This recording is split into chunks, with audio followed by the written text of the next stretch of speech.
Você quer? Eu vim aqui para receber a minha vitória, você vê? Eu vou sair com ela na minha mão, eu creio. Mas as coisas de Deus é com fé. Se a gente tem fé, a gente já consegue concretizar o milagre. A fé é isso. É você crer em algo que não aconteceu. Aí você já vai ter certeza que ela vai acontecer. Isso é fé. Então, nós vamos estar falando uma palavra. Você vai entender. Esse negócio é meio doido, né? Jesus, de vez em quando, ele pega a gente assim de surpresa, né? A gente acha que vai ser de um jeito e Deus faz totalmente diferente. E hoje, como ela falou, nós estávamos no monte de manhã. Deus colocou esse desejo no nosso coração. Nós vínhamos já falando algumas semanas atrás que nós iríamos subir o monte para poder adorar o Senhor, ler a palavra e ser ministrado por Deus, para que assim a gente se enche também e possa ministrar sobre a tua vida e ministrar nos lugares que nós vamos. Eu tenho saído bastante para ministrar, sábado mesmo, né? Eu estava lá em Éden, dentro de uma comunidade, da comunidade do Castelinho, quantos conhecem ele? Estava dentro da comunidade do Castelinho, ministrando louvor, foi bênção de Deus. Então, a gente que está em atividade na casa de Deus, nós temos que estar sempre cheios. Então, eu lanço esse desafio, eu não gosto de citar nome no altar, mas, Carol, eu te lanço esse desafio, te encorajo, vamos subir monte com a gente, vamos orar, vamos jejuar. Pessoal também que prega, né? A irmã Dalva já é mais complicado, né? De subir um monte lá com a gente, né, irmã Dalva? Mas acho que a senhora aguenta também, né? Vou lançar esse desafio para a Alessandra, para todo mundo que está em atividade na igreja. Deus tem falado muito através do jejum, da oração, e hoje Deus falou através de uma subida no monte.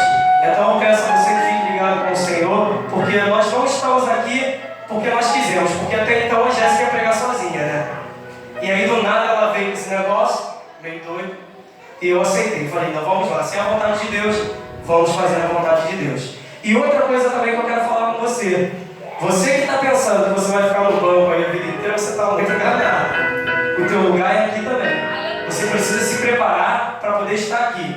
Como eu falei na última pregação, e quero reforçar hoje de novo. Jesus falou, ide por todo mundo e pregai o Evangelho. Ele falou para mim? Ele falou só para Jéssica? Ele falou para você, Mary, falou para você, Michael, para você, irmã Dalva, para essa irmã abençoada que hoje está nos visitando, falou para o Anderson, falou para a Thalita, falou para todos nós. Então essa missão é de todos nós. Então não fica nessa aí achando que você vai ficar sentadinho a vida inteira no banco, não, porque você não vai. Amém? Dê uma linda salva de palmas ao Senhor Jesus nessa noite. E foi engraçado que eu tinha uma palavra em mente e eu tive mais de 2 semanas para estudar em cima dela, né? Mas sabe como o negócio? Eu não estava entendendo, mas não estava fluindo, e hoje eu tive uma informação. Irmãos, abra sua Bíblia em Mateus 7, a partir do versículo 15.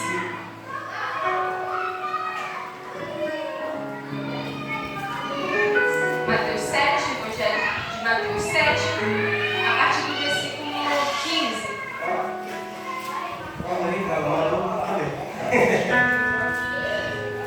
Vamos lá. O título aqui para a gente está Os Falsos Profetas.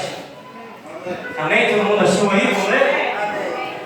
Acautelai-vos, porém, dos falsos profetas, que vêm até vós vestidos como ovelhas, mas interiormente são lobos devoradores. Por seus frutos os conhecerei.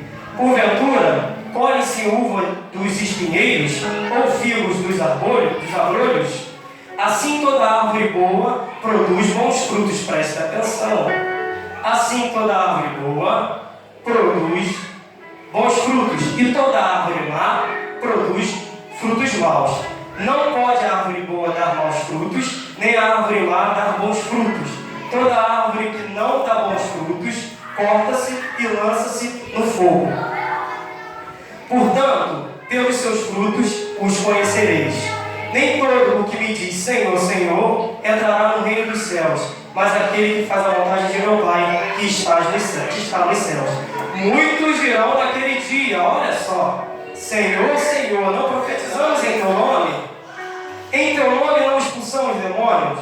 Em teu nome não fizemos muitas maravilhas? Então lhes direi abertamente, nunca vos conheci. apartai-vos de mim, vós que praticais a iniquidade. Todo aquele, pois, que escuta estas palavras e as praticas, assemelhá-lo-ei ao homem prudente, que edificou a sua casa sobre a rocha. E desceu a chuva, e correram os rios, e assopraram os ventos, e combateram aquela casa, e não caiu, porque estava edificada sobre a rocha. E aquele que ouve estas minhas palavras, e não as cumpre, compará-lo-ei ao homem insensato, que edificou a sua casa sobre a areia. E desceu a chuva, e correram rios, e assopraram ventos, e combateram aquela casa, e caiu, e foi grande a sua queda. Que palavra é essa, né? Hoje é culto de libertação. Então não adianta você querer entrar por essas portas e achar que você não vai ouvir algo voltado para a libertação. Jesus aqui, ele fala da árvore, fala dos frutos, né? A árvore somos nós, somos sou eu e é você. E os frutos é aquilo que nós damos para Deus, é aquilo que nós oferecemos para Deus, é aquilo que nós fazemos aqui na terra. Se eu faço coisas boas que agradam ao coração de Deus, se eu faço a vontade de Deus, se eu vivo mediante a palavra de Deus, Jesus está dizendo que eu vou dar bons. Se eu não faço a vontade de Deus, se eu desobedeço, se eu vivo uma vida torta, se eu vivo uma vida de total bagunça, digamos assim, nós vamos dar maus frutos. Aí aqui no versículo 24, todo aquele, pois, que escuta essas palavras e as praticas, assemelha-lo-ei ao homem prudente que edificou a sua casa sobre a rocha, aquele que ouve a palavra de Deus e executa a palavra de Deus. Ouvir é fácil. Eu estou falando aqui, você está ouvindo, mas será que você executa? O problema é esse. Aí, aqui no 26, e aquele que ouve, e esse aqui, o que ouve, obedece à vontade de Deus, edifica a sua casa sobre a rocha. A rocha é quem? A rocha é Jesus. E aquele que ouve essas palavras e não as cumpre, aquele que ouve a palavra de Deus, que conhece a palavra de Deus e não a cumpre, é como o homem insensato que edificou a sua casa sobre a areia, e desceu a chuva e correram os rios, e assopraram ventos e combateram aquela casa, e caiu, e foi grande a sua queda. Por que foi grande a queda? Porque o camarada achou que estava no alto. E quem está no alto, a queda é grande. Aleluia? Amém. Então, irmãos, hoje, pela manhã, ao acordar, estou muito triste. Acho que a maioria que tem acesso à internet, né, é muito triste. Porque a gente não fala apenas de uma pessoa, a gente fala de almas. No reino, o que a gente sempre vai citar é almas. E hoje eu tive uma notícia muito triste de uma cantora evangélica que está viciada em droga e em álcool. Uma cantora evangélica que sobe em altares viciada em droga e álcool. Só que a posição da igreja está errada. A igreja, que se diz ser igreja, está simplesmente apedrejando essa pessoa. A igreja está terminando de matar essa pessoa. O estrago foi tão grande que essa pessoa teve que simplesmente bloquear o seu Facebook. É uma pessoa muito famosa, não sei se convém falar o nome, depois vocês vão saber.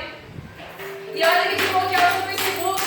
Pela manhã eu ainda tive acesso ao Facebook dela, e as pessoas indo com 7 pedras nas mãos, terminando de matar essa pessoa. Sabe lá o que ela está passando na vida dela. Sabe lá por que ela se encontra nesse momento.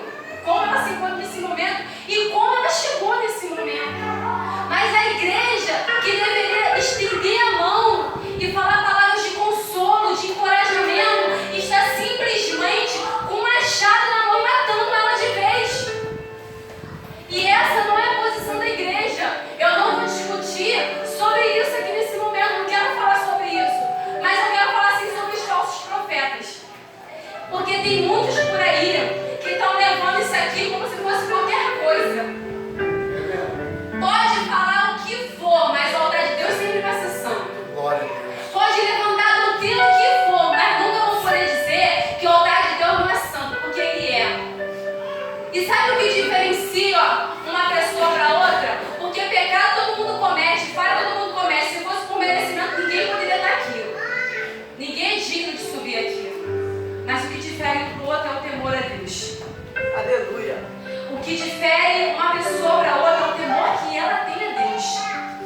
E foi onde eu me entristeci com essa cantora.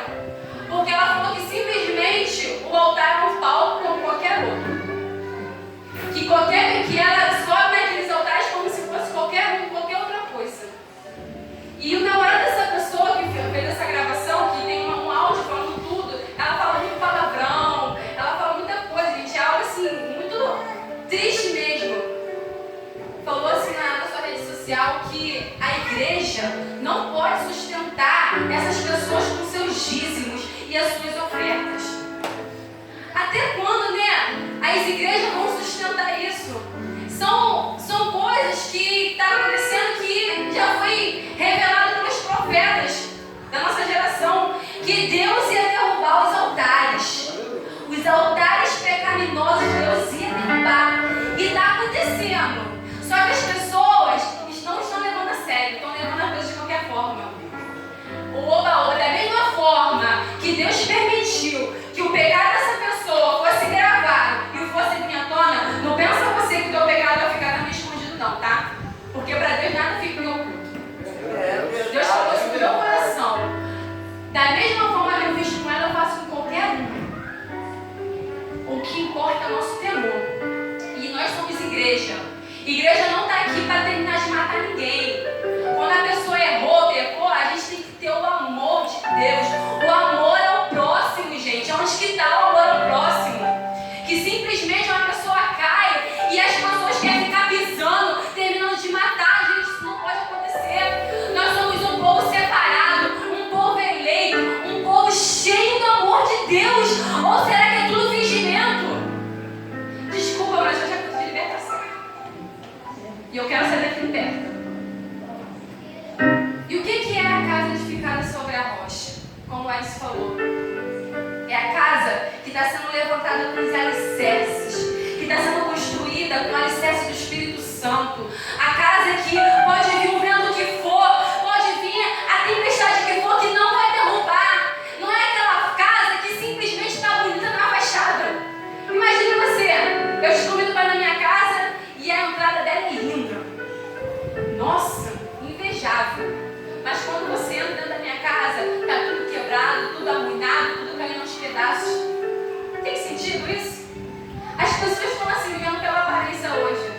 Só estão se preocupando com o exterior e não se importam com o espírito. A Bíblia fala que eles têm uma luta constante, que é a carne e o espírito. Ninguém é 100% carne e ninguém é 100% espírito. Mas você pode balancear esse negócio aí e alimentar mais o quê? Alimenta o teu espírito, meu irmão. A carne vai existir sempre, porque a carne é simplesmente a nossa matéria. Ela sempre vai estar aqui. Os nossos desejos sempre vão existir. Mas o nosso espírito tem que ser alimentado a cada dia por Deus. Por nós mesmos, através de Deus. Buscar enquanto se pode achar. Existem lugares que já não pode ler a Bíblia. Existem lugares que não pode falar o nome de Jesus. Porque se falar é preso, se falar é morte. Nós temos a liberdade que nós temos no Brasil e simplesmente estamos ocultos. Simplesmente estamos calados. Glória a Deus. Calados. Eu acho que essa, né, seria a palavra-chave nessa noite. Existem muitas pessoas que eram para estar falando que estão caladas. E existem muitos que eram para estar calados que estão falando. Vê se tu pega isso aí, vê se tu pega. Tem gente que era para estar calado, que não era para estar falando. E tem gente que era para estar falando e está calado. Tem gente que era para estar fazendo a obra de Deus. Tem gente que era para estar dando os bons frutos. E não estão. Estão parados. Sabe, essa história dessa menina, muito também me entristeceu. Porque ela não era para estar falando e estava falando. Olha só. Por que não era para ela estar falando? Porque ela estava vivendo uma vida torta. Ela construiu a sua casa sobre areia. Ela cresceu e cresceu sem base. Assim como muita gente nessa geração está crescendo sem base. Você pode ver aí, ó, que tem muita gente caindo, irmão. Tem muita gente caindo. Tem muita gente que a gente olha e fala, caraca, olha lá, ó, é o cara, canta muito, prega muito, ministra muito e daqui a pouco quando tu vê, cadê? sumiu. Se a gente parar e olhar um pouquinho para trás, a gente vai ver, teve um, agora há pouco tempo, irmãos, que falou que era melhor do que todos os cantores evangélicos juntos cantando. Se botasse todos os cantores evangélicos no palco, ele barrava todo mundo, ele batia todo mundo. Tá no buraco. Era para estar falando? Não. Enquanto tem muitos que era para estar falando e não estão falando. E Deus está abatendo. A palavra de Deus diz que Deus vai abater os soberbos. Então quem está se achando bambam, quem está se achando o cara, esse vai cair do cavalo. Esse vai cair do cavalo. E o que eu quero te passar nessa noite? Cara, sai dessa situação que você está vivendo. De repente você hoje não tem condições de sair, mas pede a Deus para te tirar dessa situação, para que você possa viver uma vida de santidade, para que você possa viver uma vida reta diante de Deus, para que você possa dar bons frutos. Os bons frutos, ele não serve só para você, ele serve para as pessoas que estão ao seu redor. Elas vão ver você dando bons frutos e elas vão querer dar também. Então eu quero te desafiar. Sai dessa situação. Pede ao Senhor estratégia. Se você não tem estratégia, se é alguma coisa que está te amarrando, te pedindo de avançar, pede a Deus estratégia. Toma uma decisão. Quando você pede a Deus, você está tomando uma decisão. Você está falando, Senhor, isso daqui eu quero sair. Me ajuda, me capacita. E hoje, irmãos, Deus está derrubando os altares. Eu estava falando com a Jéssica hoje. Não tenho nada contra a Gospel Night, não tenho nada contra as festas gospel. Mas há uns tempos atrás, a gente ouvia muito falar e as pessoas assim entregavam muito aqueles folders, né? Aquelas artes de Gospel Night nas ruas, de eventos. Vê se você vê isso hoje.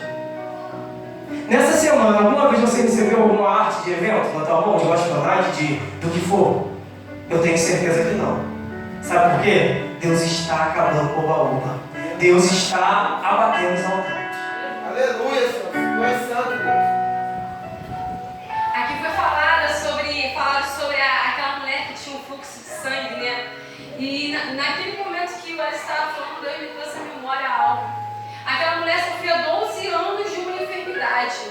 Há 12 anos ela visitava médicos e médicos, gastou todos os seus recursos procurando a sua cura. De repente ela foi num amigo, de repente ela foi no farmacêutico, de repente ela teve um encontro com várias pessoas e nunca nada aconteceu. Ela continuava com aquela mesma enfermidade. Só que teve um dia que isso acabou. Foi o dia que ela encontrou Jesus. No dia que ela encontrou com Jesus, ela tocou nele em virtude, sabe? Ela foi curada. O que eu quero te falar, meu irmão? De repente você pode ter um encontro com Brad Pitt, com a Angelina Jolie, comigo, com o Edson, com o pastor. Nada vai acontecer, mas o dia que verdadeiramente você tiver um encontro com Jesus, você nunca mais vai ser o mesmo. Você nunca mais será o mesmo. Porque quem verdadeiramente encontra Jesus nunca mais é o mesmo. Glória a Deus. Para pensar quem você era um tempo atrás e quem você é hoje. Você nunca mais vai ser o mesmo. Como eu te falei, não quero saber de ninguém não, eu quero todo dia acordar de manhã e ter um encontro com Jesus. Porque só Ele pode mudar a minha vida. Só Ele pode transformar a minha situação. E agora eu quero falar muito resumida que nós temos um testemunho muito grande, hoje não dá tempo. Mas eu vou te falar de um milagre que Deus fez na nossa vida. Quando eu e a Alice decidimos viver juntos e tal, enfrentamos muitos problemas, as pessoas nem sabem o que a gente já passou. Né? Tivemos até que sair, né, do altar, mas graças a Deus hoje nós estamos aqui. E passamos por muitas coisas, muito sofrimento, muita tristeza. Eu tive a ponto de, eu sempre falo isso, que eu fiquei à beira de uma depressão, que foi Jesus que me tirou de lá. Se não tivesse sido ele, por isso que eu falo que Jesus é o cara. Que o homem não pode fazer nada, mas Jesus quando entra, ele muda tudo. E eu tive a ponto de morrer mesmo, de morrer espiritualmente.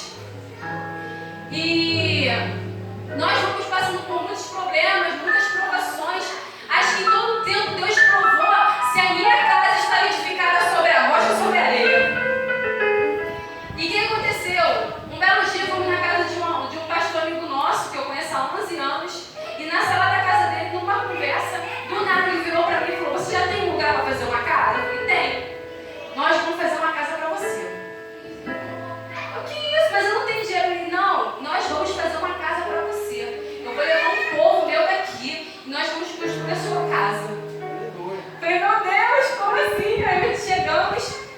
E o material que era para ser comprado e nós pagávamos, né? Chegar e pagar. Quando nós fomos dar a primeira prestação, a pessoa tirou um empréstimo de 5 mil pra gente comprar o material. Quando a gente foi pagar, a pessoa falou assim: não precisa não, o material tá dado. Eu falei, mas gente, Deus maravilhoso. como assim?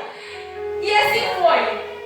Só que o diabo, ele sempre bota a patinha dele. Nunca pensa que ele vai fazer algo na tua vida grande, que o diabo não vai tentar atrapalhar, não, que ele vai. Mas de tudo, Deus nos dá uma lição. E no primeiro dia de obra, nós todos felizes, caraca, a obra, o tijolo estava tudo lá, subiu o material e estava começando a construir nossa casa. E quando os caras muito rápido, com muita vontade de trabalhar, né? As paredes, 3 paredes já estavam levantadas até aqui mais ou menos. 3 paredes em um dia já estavam levantadas até aqui. Só que nesse dia teve uma tempestade que eu nunca vi igual na minha vida. Mas foi aquela do lobo mau mesmo. Se você parasse em cima da laje, o vento te O vento te levava, quase que o Pedro morreu, para ter noção como é que o diabo foi curioso. E nesse dia choveu muito e ventou muito forte. E o que aconteceu? As paredes todas caíram. As 3 paredes caíram. As 3 paredes caíram, irmãos. Foi uma para um lado, que caiu na casa da vizinha que morava na avenida, caiu na cozinha da vizinha, destruiu a cozinha dela toda.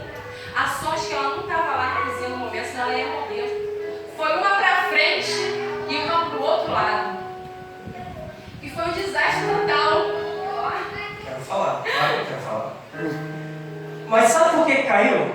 Eu vou te falar por que caiu. O mistério é forte. O pedreiro primeiro fez a parede. Quem entende de obra aqui vai entender por que caiu. Primeiro ele fez as paredes. Fez as paredes até mais ou menos dessa altura aqui. Eu estava lá em cima trabalhando também, irmão. Não estava lá embaixo da torre, não. Sendo que depois que ele fez as paredes, já armando aquela chuva forte, aquela tempestade. Quando a chuva começou a cair devagarzinho, ele começou a encher as colunas. Olha o problema. Na hora que a chuva começou a cair, a coluna ainda estava molhada quando a tempestade veio. Ou seja, a coluna não estava pronta. Ela não estava certa. Ela não estava pronta. E por isso que a parede caiu. E eu quero te dizer algo nessa noite, meu irmão. Se a sua coluna não estiver pronta, pega essa aí, em nome de Jesus, levanta a tua mão. Se a sua coluna não estiver pronta, vai cair todas as paredes. Vai cair tudo. E a coluna é o que? Ela é a base. Ela é a base de uma obra. Quando você monta uma coluna na sua vida, quando você monta uma estrutura, isso significa que essa coluna está te dando base para você não cair. Agora, se tu sair fazer na parede, vai cair. Se a tempestade vier, se o vento vier, vai derrubar tudo e tu vai cair. A casa vai cair. A casa vai cair. E foi o que aconteceu. A casa caiu. E simplesmente a tristeza tomou meu coração, que me deu vontade de desistir. Eu comecei a chorar. E eu falei, mas sabe de uma coisa? A gente é bobo, né? Caso de uma tempestade, queria parar com a obra da casa que eu estava ganhando. Eu falei, não, meu Deus, parece que vai morrer, vai que morre mesmo. Vamos parar. Aí eu comecei, e Deus pegou e falou comigo nesse dia. Nesse dia eu até mandei no Facebook, porque Deus falou muito comigo. Assim é o homem insensato que constrói a sua casa sem base, sem alicerce, sem coluna sobre uma areia. Vai vir a tempestade, vai vir a enchente e vai cair. A casa vai cair. A casa cai, irmãos. Só que as pessoas não acreditam. Eles não acreditaram que de repente ia chover tanto. E uma coisa, não adianta se desesperar na hora que a tempestade chega, não. Vai ser tarde demais. Não adianta ficar com pressa de encher a coluna na hora que a chuva começar a cair, não. Vai ser tarde demais. Enche suas colunas. Bota o alicerce agora. Tem pessoas que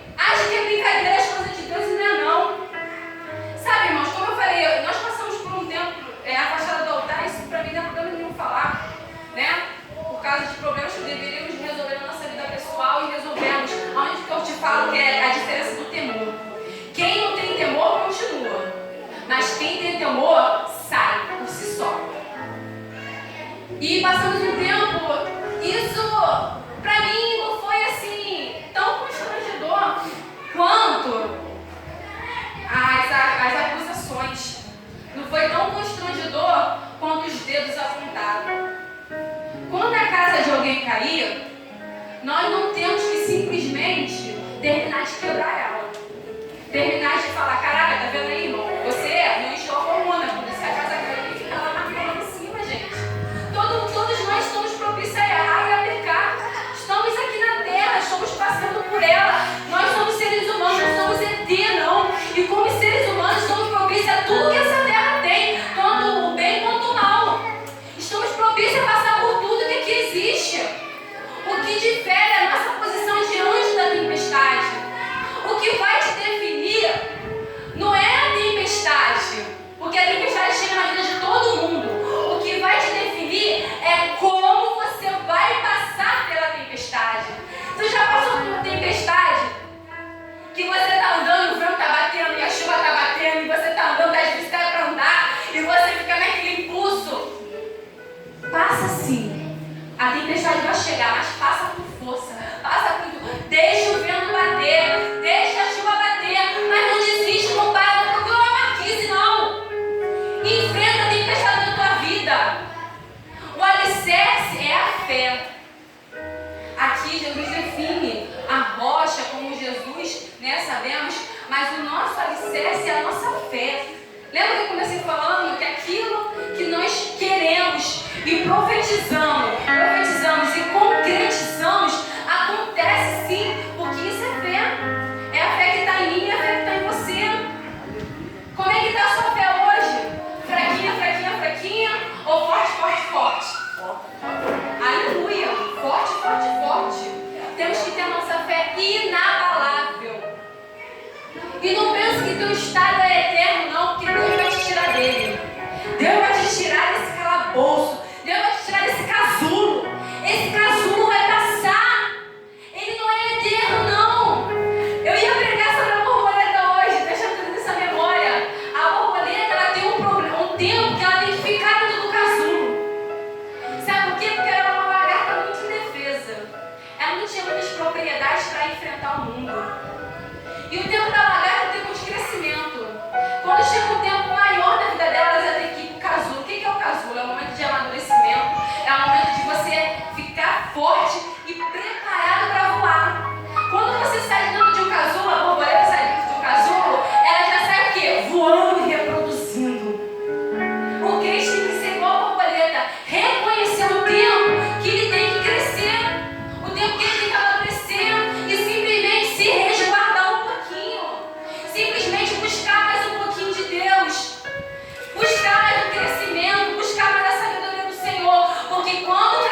aí? O que está acontecendo no momento do casulo? Porque o casulo é o momento de você gerar algo para a beleza de Deus, não é algo para te afundar. E aí? O que está acontecendo no teu casulo? Você está mudando para que quando ele rompa você voe? Ou você simplesmente está se acabando nele? Simplesmente está se rompendo nele? E eu volto a perguntar: você vai sair do casulo ou Deus vai ter que te tirar?